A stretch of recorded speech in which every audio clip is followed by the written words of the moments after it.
most fundamental thing that I have learned and understood about friendships and relationships, people who we bring close to our hearts, and the impact that obviously that closeness has on us, it's a two-way street. So one is that obviously sometimes we meet people who we want to attract in our life, and we try to attract them into our life, we try to retain them into our life, we do a lot of things, we put a lot of efforts to continue to have them in our life, because there is something that we see in them which we feel that we lack, or there is some comfort or some strength or some courage or some inner kind of connection that we feel with them. We admire them, we want what they have, we wish to be the way they are, or we wish certain parts of their existence or personality or life or their physical manifestations that we wish to have, and we try to attract them into our life, and we try to keep them into our life. And it is a very vain pursuit, because we cannot be someone else, we cannot talk like someone else, we cannot look like someone else, we cannot think like someone else, we cannot articulate like them, we cannot make choices like them, we cannot make decisions like them.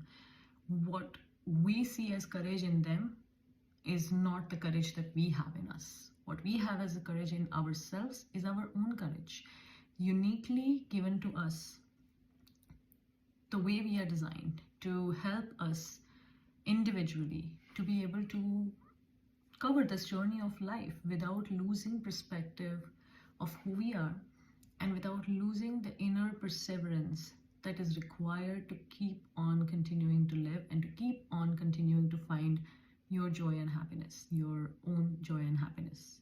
There is no ultimate happiness. Everything is work. In adult life, joy and happiness is also work. And that work we have to do on our own self. We don't have to think and look at someone else and try to attract them into our life, or try to attract and become someone like them. We don't have to do what someone else is doing to make ourselves feel validated. If we are feeling that we are looking at other people and doing what they are doing, or trying to do what they are doing, because we somehow feel like that's going to make us feel more confident, or look more beautiful, or be more well appreciated or valued, something is fundamentally wrong and broken. And that something fundamentally broken inside us is what we need to work on. Now, mind you, having trained as a coach, I am aware that not every person is going to be able to take that path.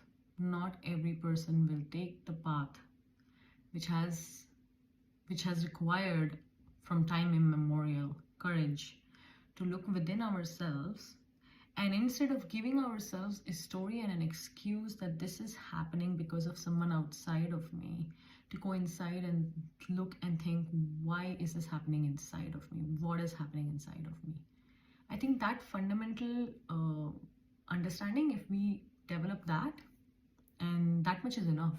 Just being able to tell ourselves that I am going to need to gather courage and look within myself of what is going on wrong within me, instead of keeping on running outside to someone else for either them to be the blame, for continuously building stories about how your friends are your problem, or how your boyfriend is your problem, or how your mother is your reason of all your problems.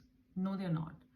Nobody outside of you is the reason of your problems. You yourself are the reason of your problems. I, myself, am the reason for my problems.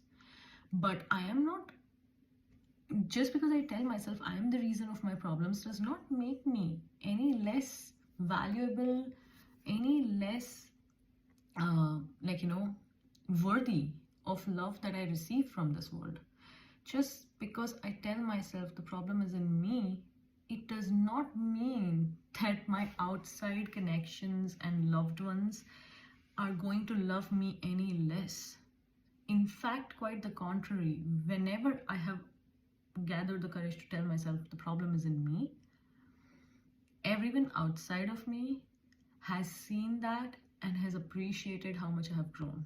I was talking to my childhood friend yesterday, and she and I have been together since kindergarten, even though we've not been the thick and thin of friends on a day-to-day basis our entire lives, but we have been each other's very good friends, and I would say one of my best friends who I want to have for life, truly, genuinely, touch wood.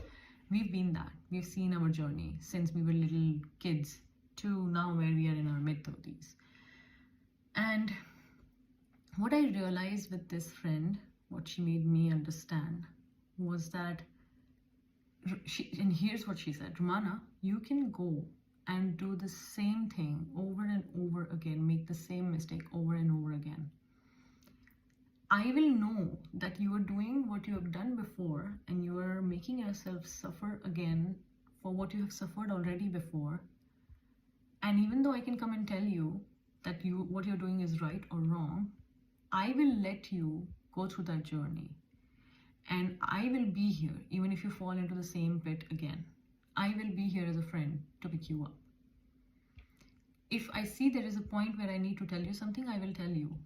But she never tries to tell me what is right and wrong and what I should do and not do with my life to become happier or to become successful. She always knows, and I always know as well, this is a respect we have built in our friendship, is that we both know no matter what challenges the other is going through, which we each have faced immense, we know that the other one will survive, the friend will survive, and that they will come to me when they are ready and when they need for me to give them advice or they need for me to give them a listening ear. And there is a hell of a difference between giving advice and giving a listening ear. Not every time everyone needs advices. So, majority of the time people just need a listening ear. And there's a difference between that. So in essence, I think respecting and understanding that our journeys are going to be individual, that we have to look within ourselves and know what is wrong with us.